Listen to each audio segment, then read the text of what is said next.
Go Ahead, Secret 7 by Enid Blyton.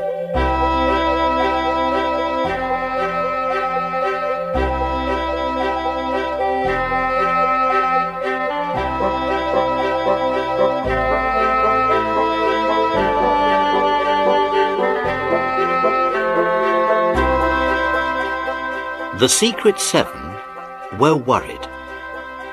It was ages since they had had a real adventure, so Peter had called a special meeting to see what they could do about it. As they sat round in the garden shed, they looked most depressed, despite the fact that they had a steaming mug of hot cocoa each and piles of sardine sandwiches, buttered buns and doughnuts.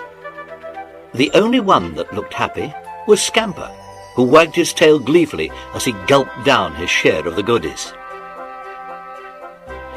When they had finally finished eating and drinking, Peter addressed the others. Well, everybody, as it is so long since anything very exciting has happened, we must do something to keep our interest going, or when something does come along, we'll miss it. Yes, but what can we do? We can't make things happen.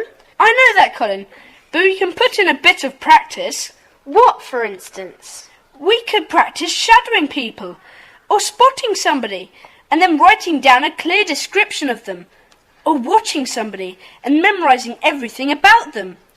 It'll be good practice when something really happens.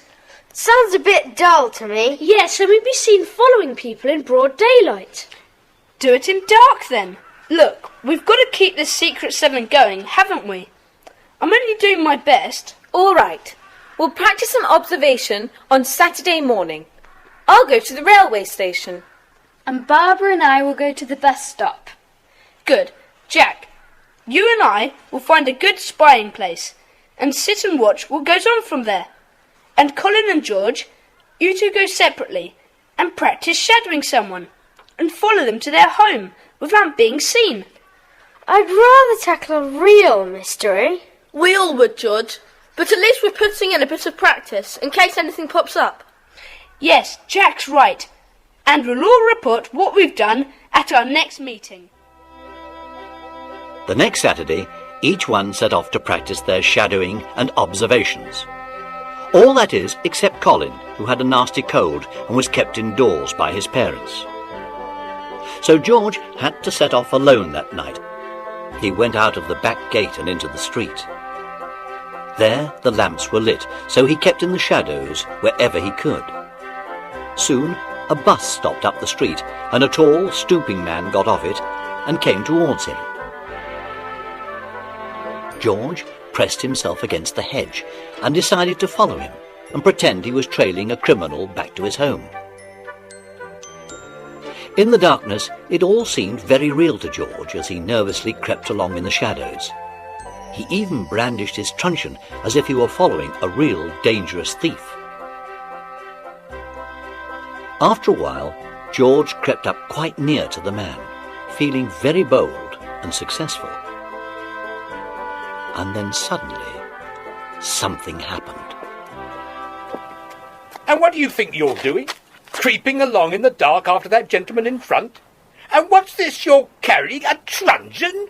Why, you little scoundrel! Have you lost your tongue? Are you one of those wretched little hooligans who rob innocent people and run away? Eh? Are you? No, let me go. I was only shadowing somebody for practice. Practice? I don't believe a word of it. It's the police station for you, my boy. Please don't take me to the police station. My mother would be so upset. Take me home. I'll tell you my name and address. I'm not a hooligan. I wouldn't rob anybody. Really, I wouldn't. All right, young man, I'll take you home and we'll have a word with your father. Come on and stop wriggling. George didn't have a pleasant time at home at all. His mother was shocked and his father was angry. In fact, his father was so angry that when George told him what had actually happened, he forbade George to have anything more to do with the Secret 7. Poor old George. washed his face and undressed and got into bed that night, feeling very, very miserable indeed. On Monday evening, immediately after school, a special meeting of the Secret Seven was called. All the seven knew why. Well, everybody, I expect Peter has told you what happened. It was real bad luck. Here's my badge, and I now resign from the Secret Seven. Thank you for letting me belong. I'm very, very sorry to go, but my father says I must. That's horrid of him. No, Pam, he's not horrid. It was that young man's fault. He knew I was doing no harm, but made an awful fuss about it. Who was he? Do you know? No idea, but he told Dad he lived at the little hotel called Starling's. I've a good mind to go there and find him and tell him just what we think about him. He'll only haul you home and get you into trouble as well. I still don't understand why he was so mean about it all. We'll find out. Jack and Colin and I will go to the hotel and ask for him. And then ask him why he was so mean to you. Thanks, but what are you going to do about the Secret Seven? I mean, there's only 6 of you now. I suppose we'll have to put up somebody's name and vote for him. But I shan't much like anyone in George's place. I'm going to propose someone we all know very well to be a temporary member. Not a member for good, but just till we get George back. Really? Who is it, Lenny? Richard? Who is it? Come on. He's with us now. Now? What do you mean? It's Scamper! Scamper, will you please be a proper member of the Secret Seven till George gets back? Good old Scamper. Scamper's the only person I don't mind taking my place. He's always really belonged to the Secret Seven, hasn't he? I don't feel so bad about it now. Good old Scamper. Peter, pin the badge on his collar. Another Secret Seven meeting was held the next night to hear the result of the various observations and watchings. Barbara and Pam had very little to report, while Janet described several people she had seen at the railway station, including one man who she had thought looked a bit peculiar. He was very stoopy, had an old hat pulled over his face, a long overcoat, small feet, and a funny hand. What do you mean, a funny hand? Well, it was all crooked and looked as if it had 2 fingers missing. Oh, yes, and he limped a bit. Well done, Janet. You did better than us. We hid in a bush in Fairmill Road, but we didn't see anyone for ages. No, the only thing of any possible interest was when a car came by and stopped just near us, and a man got out with a dog, a magnificent grey poodle.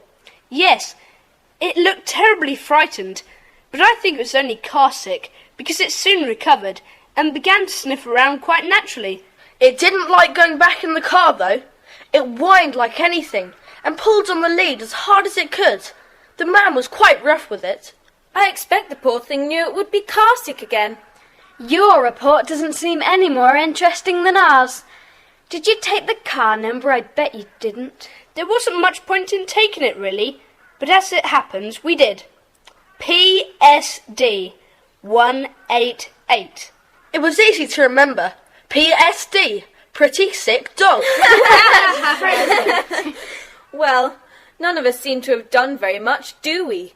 Let's go in the house and play a game before supper. Come on, let's do that. Come on. That's a good idea. Well, I'm the only one who hasn't even tried to do something. So I'm going out and try to do a bit of shadowing. Well done, Colin. Come on, the rest. Into the house. Good luck, Colin. Hope you have more luck than we did. Thanks. I'll see you all later. So all 5 went into the house and were soon playing a peaceful game of cards.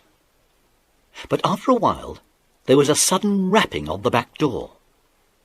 Who is it? Me, Colin. Let me in. What's happened? You're dirty and your hand's bleeding. Oh, that's nothing. Listen, you know I left you to go and find somebody to shadow, don't you? Yes. Yeah. Well, as it was raining, I decided to follow the first person I saw. It was a young man with a dog. I thought he was taking it out for a walk, but the dog kept whining and pulling on the lead as though it wanted to get away. What sort of dog was it? A beautiful bull terrier. Well, I shadowed them, which was pretty easy, because the man was so occupied having to drag the dog along that he didn't have time to notice me. They went down Hartley Street and across Plain Square, and into a dark alley between some buildings. I went right down the alley, and just as I was nearly at the end, I heard the man coming back. What did you do? I squashed myself into a doorway, and he walked right by without seeing me. Good. But what are you so excited about? The man didn't have the dog with him, so wondering where he had put it, I went to the end of the alley and switched on my torch. And was the dog there? No, the alley led into a messy, untidy little yard, surrounded by high walls. I flashed my torch, expecting to see the dog tied up, or even in a kennel, but there was no sign of it. Where was it then? That's what I want to know. I looked everywhere and couldn't find it, not a growl or a whine, and there was no way out of that yard except by the narrow alley. You can see why I was puzzled. I mean, a dog just can't disappear, can it? See, Scamper agrees. I hunted all over that horrible yard. That's why I'm so dirty. So what did the man do with the dog, and why? There does seem something funny about it. I vote we go to the yard tomorrow and explore it. If there is some hiding place for a dog, we'll find it. What a pity George isn't in this too. Peter, do go to that hotel and persuade that young man to go to George's parents and ask them to let him join the Secret Seven again. All right. We'll go tomorrow after school, and then we'll go and explore that yard. Yes, dogs don't just disappear. I'll bet there's a kennel or something that you didn't notice in the dark, Colin. I'll give you 50 pence out of my money box if you find a kennel there. You just see. After school the next afternoon, Colin, Jack and Peter arrived at Starling's hotel. As they entered, they could see that it was a rather poor little place, and the woman at the reception desk did not look particularly friendly. Yes? What do you want? Have you got a young man staying here, please? What's his name? We don't know. Well, what's he like? I'm afraid we don't know that either. All we know is that he's young. The only young man we've got staying here is Mr. Taylor. And you're lucky. That's him over there reading the paper. Mr. Taylor, these three boys want to speak to you. What about? Oh, I don't know. You better ask them. What do you boys want to speak to me about? It's about George, our friend. The boy you caught the other night, shadowing somebody, and you thought he was up to no good. Oh, him. He was only putting in a bit of shadowing practice because he's a member of our secret society. But now his parents have told him he's not to belong anymore. I can't do anything about it. You shouldn't play the fool. He wasn't. Our society is very well known, and you... He has no right to go round shadowing people, so... Clear out of here, all of you. Thanks for nothing. Come on, you two. Let's get out of here. Is that your dog barking? I haven't got a dog. In any case, they're not allowed in this hotel. Now, clear off. All right, we're going. Come on, you two. What a hateful man. Cold eyes, thin mouth. I knew the moment I saw him that he's the sort of person that likes to get people into trouble. Colin, you didn't help much. You never said a word till that dog barked. I know, and now you're far enough from that hotel, I'll tell you why. That young man, Mr. Taylor, was the same man I saw last night with the dog that disappeared. What? And he said he never had a dog. This is interesting. Let's go to that yard at once and explore. We know Taylor is safely at Starling's. He won't disturb us.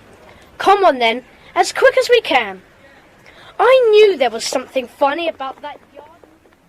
It took them a quarter of an hour to get to Plain Square, and then up into the alley where Colin had followed Mr. Taylor. They went into the old yard at the end, which was full of empty boxes and piles of rubbish, and as there was nobody about, They turned the place upside down, searching for somewhere a dog could be hidden. They were just about to give up when Peter gave a cry. Look! Jack, Colin! Under this box! What about that for pushing a dog through? It's the iron lids of a coal hole. We didn't think of a coal hole in the floor. Let's have a look at it.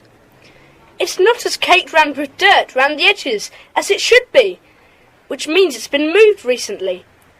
I bet that bull terrier was shoved through here, Colin. I bet he was. But why push a lovely dog down through a coal hole? And it seems odd to have a coal hole in this yard. No coal carts can come up that alleyway. But a coal man with a sack can. Let's try and get this lid up and peek down, and see if there's anything to be seen.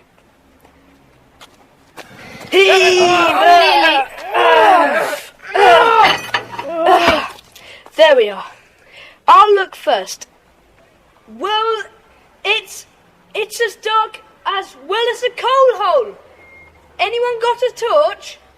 I've still got mine on me. I'll shine it down. Nothing down there, and certainly no sign of a dog. Just a dark, horrible, deep hole. Anyone like to jump down? Not me. Nor me. Anyhow, the hole is empty, and the dog's not there now, dead or alive. I suppose it's really an underground cellar, and maybe quite big. It might belong to one of those buildings around the yard. Well, it might. Anyhow, let's put the lid back on and go home. It's getting quite dark now. That's back all right. Look! Only one of the buildings around this yard has a lit window. Do you suppose the coal cellar belongs to that one? It could. It's the one on the corner of the block. We'll go that way and see what firm uses it. Although it's probably got nothing whatsoever to do with the missing dog mystery. They left the yard cautiously, went down the dark alley and into the street, and came to the building that they thought must have shown the lit window. Colin shone his torch onto the dirty brass plate in the main doorway. Alliance of the Cannolated Sack Manufacturers. What on earth does that mean?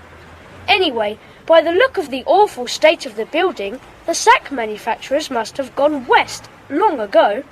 It may be one of the buildings that the council planned to pull down, because they're so old. Come on, let's go. Yes, come on. Hey, quick!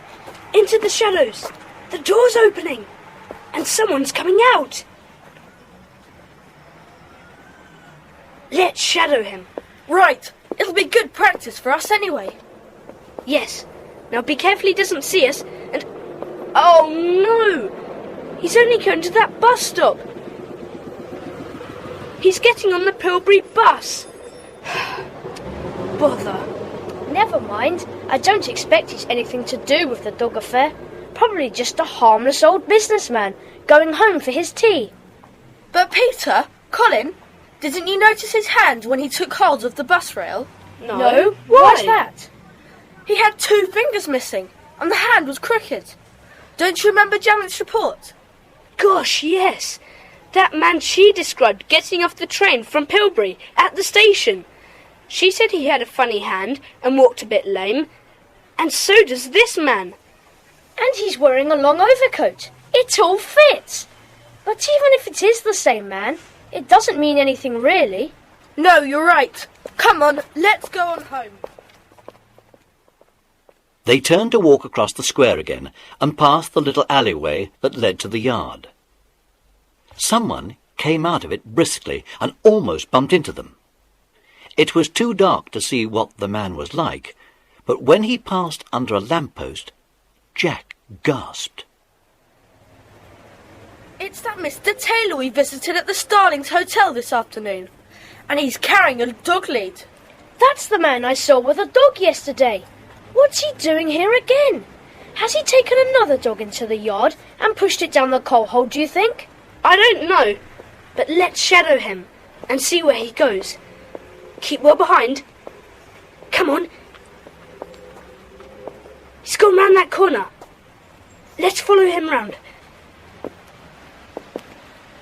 careful now. Well, we're around the corner, but we've lost him and... Got you! All three! Members of the secret shadowing gang, or whatever you call yourselves. Take your hands off! Go away! Right! I got your idiotic friend punished for this stupid following people at night. Now I think I'll take you to the police station for doing the same thing. All right, take us to the police. We don't mind. Go on, take us. Hey? Yes, go on, take us. And where's your dog? I haven't got a dog. You asked me that same stupid question at the hotel this afternoon. Why are you carrying a dog lead if you haven't got a dog? Look here. Who do you think you are asking foolish questions and shadowing people and keeping on about dogs? Are you going to take us to the police station then? We're ready if you are. Pah! I've had enough of you! Clear off home! And don't let me see any of you again! Well, he certainly didn't dare take us to the police. But why? What a very peculiar man. All these happenings made it necessary to call another Secret Seven meeting as soon as possible.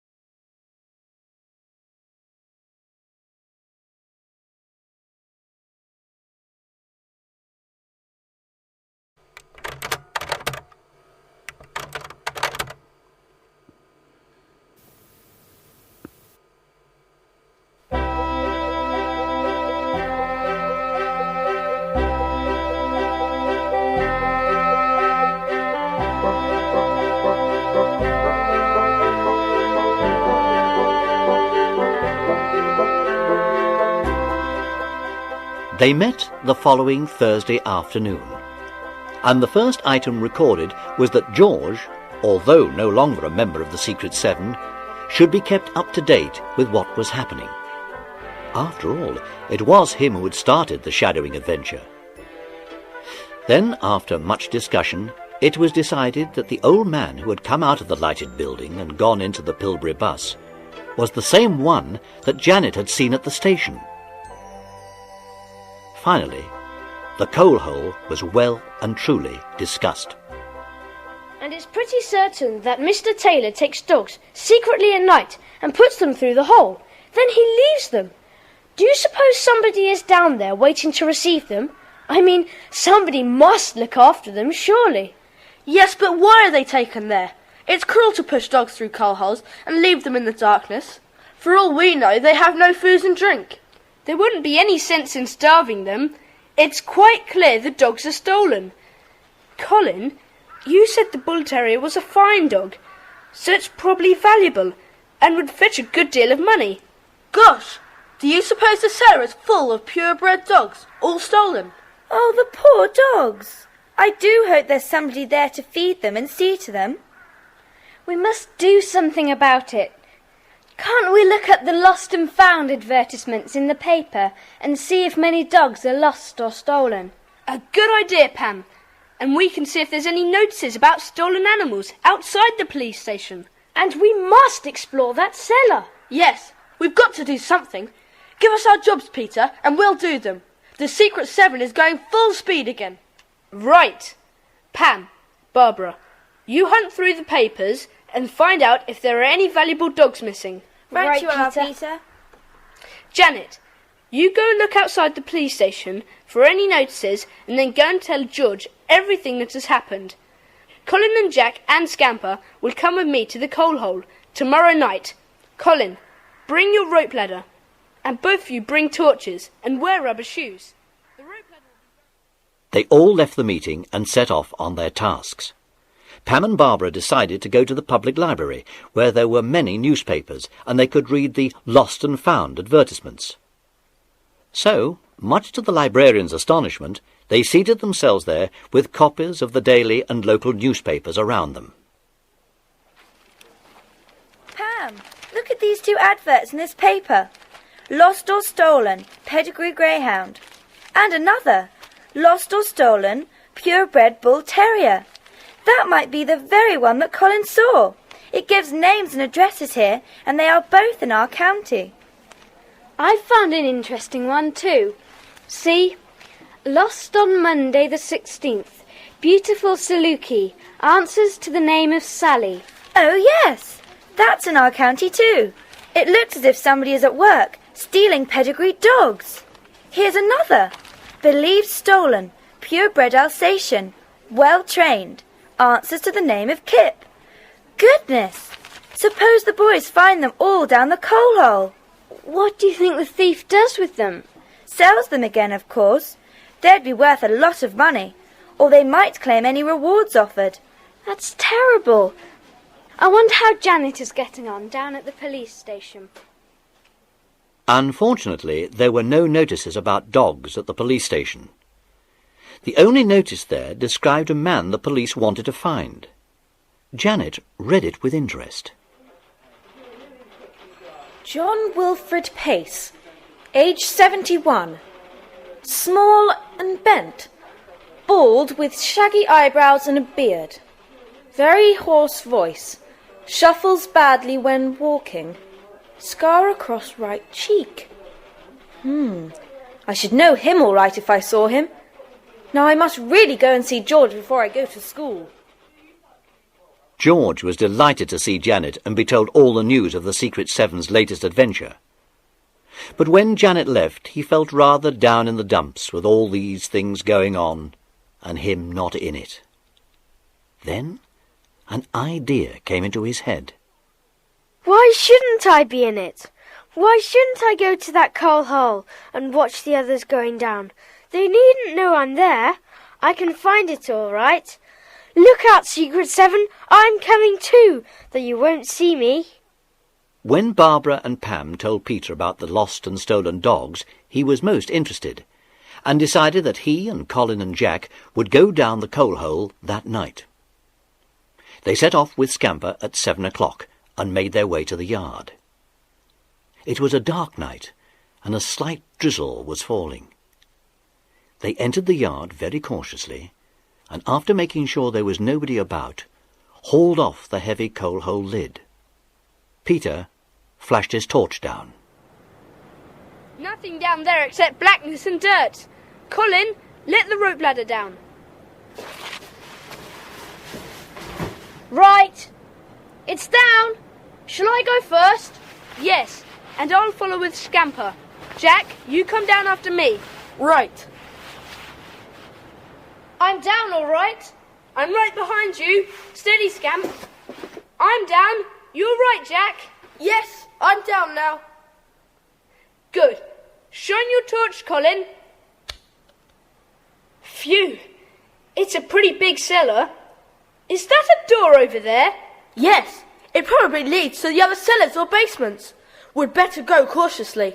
Yes, but nobody saw us come down. That's one good thing. But he was wrong. Somebody did see them go down. And who was it? George, of course. He had found the yard with the coal hole, and somehow, Secret Seven member or not, he was going to be in on this. The three boys down in the cellar went through the door they had seen and found themselves in a passage leading to a few steps. There was a door at the top of the steps, and the boys went through it into another larger cellar, with yet another door at the end. What a horrible, damp, musty smell. Yes. Hey, look at Scamp. His ears are all pricked up. He can hear something. There are dogs behind that door. Shall we go through? Yes, but be careful. I'll open the door now. Gosh! Look! On that wooden bench! 6 dogs in cages!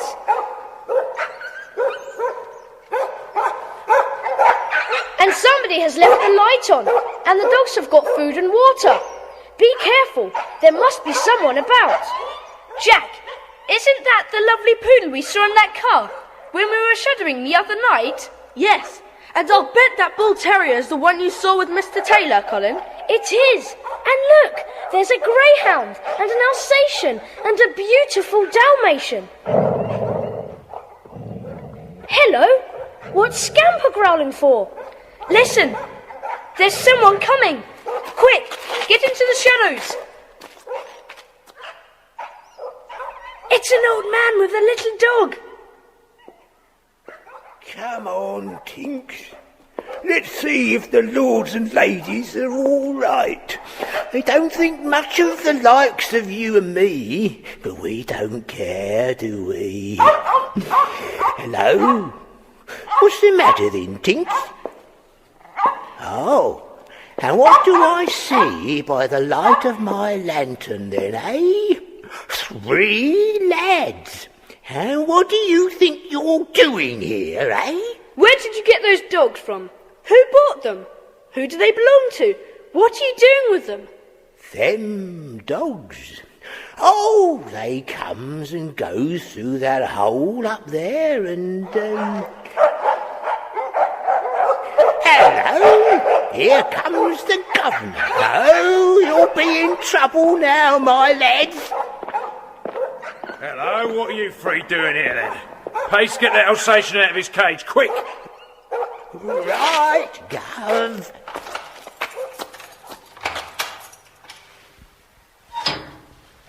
Guard him, Kip. That's right. Keep still, you three. You see my hands with 2 fingers off? That's what an Alsatian did to me when I moved when he was guarding me. And he'll have your dog for dinner if he moves. Now, what are you doing here? No tongues, eh? Well, you know what happens to boys who poke their noses into things that's no concern of theirs. Pace, let the dogs out and put these kids in the cages. All right, Gov.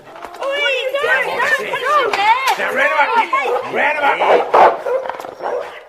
There we are. All safely tucked up in your own little cages. Right, Pace. I'm going now, and I'll take the dogs in the car with me. You won't see me again. It's too dangerous now. And you needn't know anything if anyone comes asking questions. I'm afraid of the police. Let these kids out in 24 hours' time. I shall be away by then, and you play the idiot. Should be easy for you. These kids don't know anything anyhow. Yes, we do. We know these dogs are stolen. We know this bald man Pace is wanted by the police. We know the young man Taylor, who brings the dogs here. We know you use the building above as your headquarters and... Why, you nosy little... Ouch! Get out of it, get off! You've kicked him! You cruel... Yeah, serve the little devil right.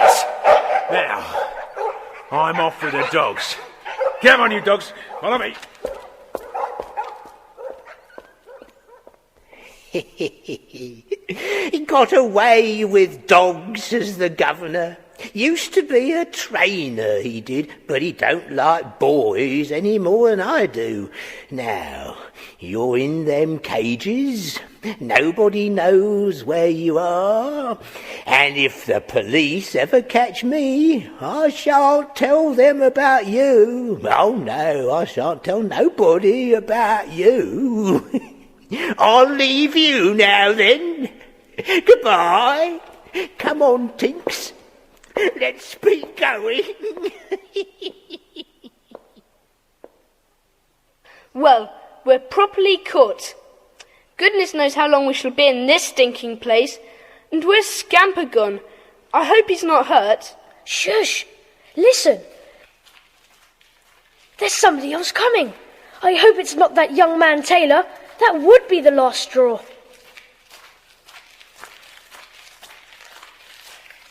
Peter, Colin, Jack, whatever are you doing in those cages? It's George and Scamper. Is Scamper hurt? No, but what's happened to you three? We'll explain in a minute. But how did you get here? Janet told me you were coming tonight, so I thought I'd come along and watch you go down the coal hole. I was hiding in that yard and waited for ages for you to come back up. Then suddenly I heard old Scamper whining like anything down in the hole. So I hopped out of my hiding place and went down the ladder to him. That's all. But why are you in those cages? Oh, it's a long story. Shine your torch around and see if there's any keys anywhere out there. There's some over there, hanging on a nail. Quick, see if they fit these cages. All right, come on. Come on, hurry up, George. I'm going as fast as I can. There, that one fits your cage, Peter. Oh, good. See if it fits the others as well. Yes! Out you come, Colin. And you, Jack. Thank goodness. What do we do now? Back through the cellar and up the rope ladder, in the coal hole, then straight to the police. Good old Scamper. Fancy you whining to George like that. I suppose you knew he was hiding in that yard, though we didn't. Come on, everybody! At the police station, the boys caused quite a sensation. Dirty and full of excitement, they poured out their extraordinary story to the sergeant on duty there. First one boy, then another, took up the story. Stolen dogs, the coal hole, the young man and the vanishing dog, the strange bald caretaker who looked after the dogs, and one on the notice board outside the police station, the tall stooping man who had had the boys locked in the cages and taken the dogs off in his car. Every detail. When they had finished, the sergeant looked at them very seriously.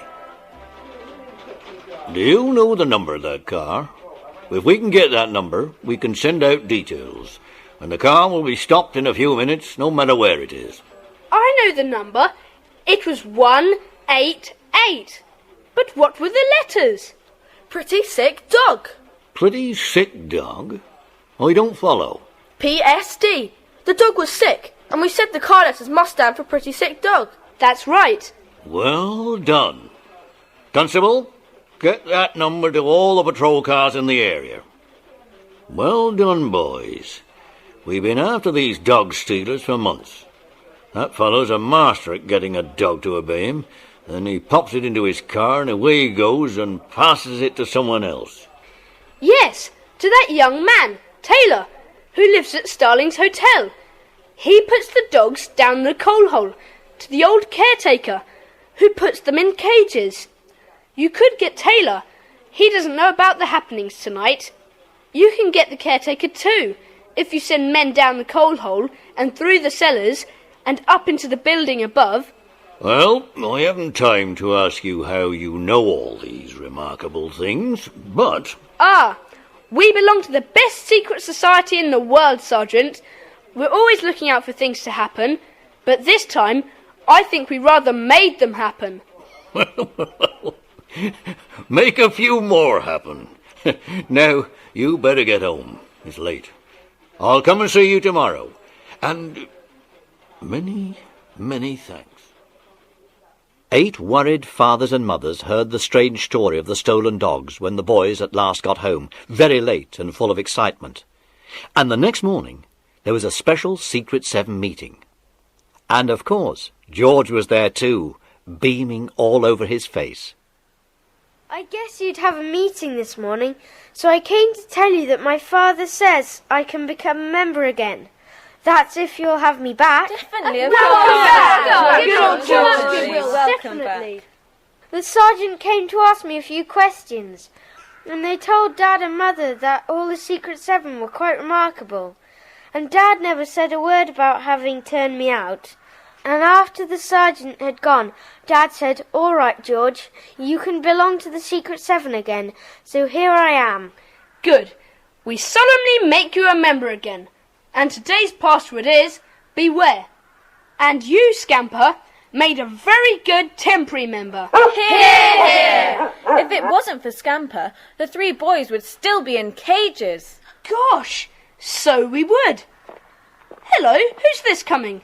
It's the sergeant. Come in, Sergeant. I don't know your password, or I'd say it, but I thought you might be interested in the results of the good work done by your secret society. Oh, yes. Please tell us.